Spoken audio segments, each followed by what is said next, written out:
They're just two pricks at the ashes.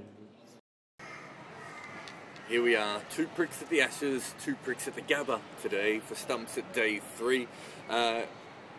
England played like shit, Sam. It's been a pretty tricky day for England, Jared, I think it's fair to say. Bowled really well for the first hour, totally lost it between, or in the face of some pretty good batting in between the hour just before lunch and the hour afterwards. And then Stephen Finn pulled it back a bit towards the end. There's no pulling it back, that's complete fucking nonsense. Australia collapsed twice and made 481. The only thing that happened was Australia were bored of making runs.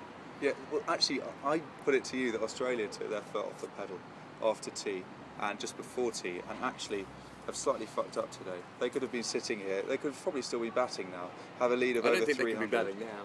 Too dark. It is too dark. With the lights on, you never know. They didn't put as much lights on for us today. But they mustn't have known we were coming out. Yeah, maybe they could have attacked a little bit more, Australia. But I don't have too much of a problem with they did. I think that if your tail's going to get bowled out for 31, it might as well go down slogging. Yeah, okay, but Mitchell, go down slogging. Yeah, Mitchell Johnson comes in 440 for 5 or whatever it was, 440 for 6, and gets a 19-ball duck. I mean, what's that all about? I was really pissed off you came up with that stat because I knew that stat as well.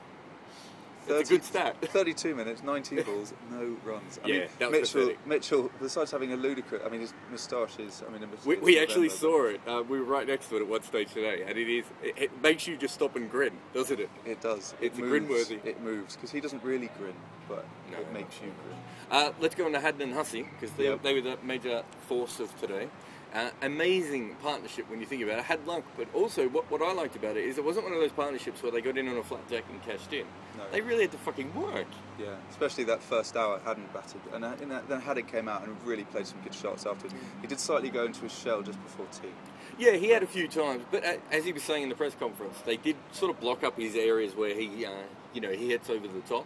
Yeah. So he had to change the way he played a little bit, and Hussey kept going, and then gave us maybe perhaps the best girly scream I've heard since the last time I molested you. Good memories, eh? But I mean, the thing is, actually, Jared mentioned the press conference, and the one thing about it is that Brad Haddon is actually one of the nicest guys to have in the press conference. He's quite a funny bloke, he genuinely engages, he's really nice, really likeable bloke. Mike Hussey was there as well. I've always slightly thought of Hussey as an Australian Gary Neville. But actually it was quite difficult not to really sort of be pleased for him today. You can be pleased with him and still be bored by him. Yeah, bored by him, but as a bloke, he seemed like a nice guy. And yeah, it's a shit day for England, but they did really well. They deserved it. Yeah, Mr. Ernest, not Mr. Cricket, perhaps. Yeah, we were privileged today, Sam and I, to see a special event in the press box. We saw Jeffrey Boycott meet Kevin Rudd and some Chinese dignitary that I think you have the name written down somewhere, but I've already forgotten. He's a mayor of something, isn't he? Jae Hong Lin, who's the mayor. You can't just pull that out. I can. I've been a Jae Hong Lin. Jae Hong Lin, mayor of somewhere in China. 所以你当时那个1877年那个第一次那个澳大利亚的棒球队打败了他，所以他们非常难过。是87. Now our regular feature that people love and women throw their underwear at us for this. All getting back to us with loads of feedback on this one. Yeah, we're going to keep going. It's the headline game or headline or whatever it's called. And Sam. Okay, neither of us did particularly well yesterday. Jared probably came closest with what was yours again? I came up with What the Huss. What the Huss. And they did something. They did Let Huss Play or Let Us Pray, I think. Yeah. But that was pretty much it. Not too far away. But okay, so what are you going with for tomorrow? I've got a little bit of fuck, I forgot my thing. Wait. Hey, so what are you going with for tomorrow, Jared? No mess, no Huss. Okay. See, it's not a one. It's a little fingers on that one. No mess, no Huss. That's pretty gay. But it is pretty cool. It is pretty gay. Pretty queer. Not even in a homosexual way, just in a shit way. But okay, I'm going with. I think it's going to be alliterative. So I think I'm either going to go with Hussey and Haddon hammer England, or Hussey and Haddon pummel Poms or punish Poms, something along those lines. Paradoxically, I agree with you. What's happening over there? Delegates or something. Yeah, quick. One for the ashes, two for the show, three for your mates. I don't know if you can hear this, where We want to come up with our Malalis for the day, but we might not be able to. I don't know if you can even hear what the fuck I'm saying actually at the moment. We seem to have walked into some sort of conference of some sort.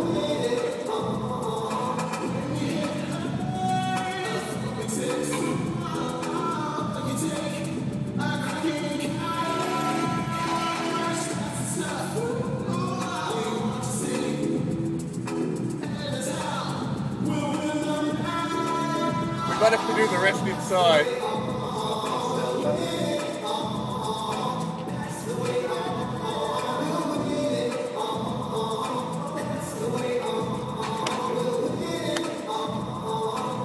What do you want to do? Okay, so the music stops, so we're going to get through as quick as we can. What do you think for tomorrow? What I think for tomorrow, I think the first hour is going to be quite important. If Australia don't take a couple of wickets, then When do you England think the are going second hour is ever important? Second hour, actually, nothing's really happened in the second hour in the whole fucking game. Okay. And then wickets have generally fallen in the afternoon. Something like, how many wickets have fallen in a morning session? We've had 3 days.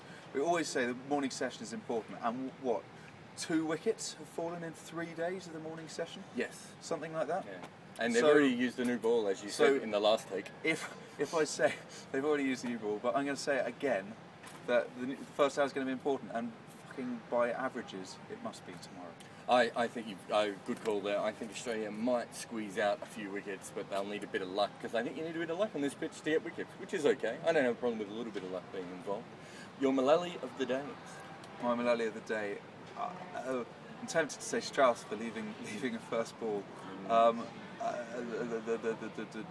Mitchell Johnson for just batting like a muppet and looking like a muppet. Well, I like that actually. I wasn't thinking of Mitchell Johnson. I'm actually going to go with Ricky Ponting for bringing on Marcus North.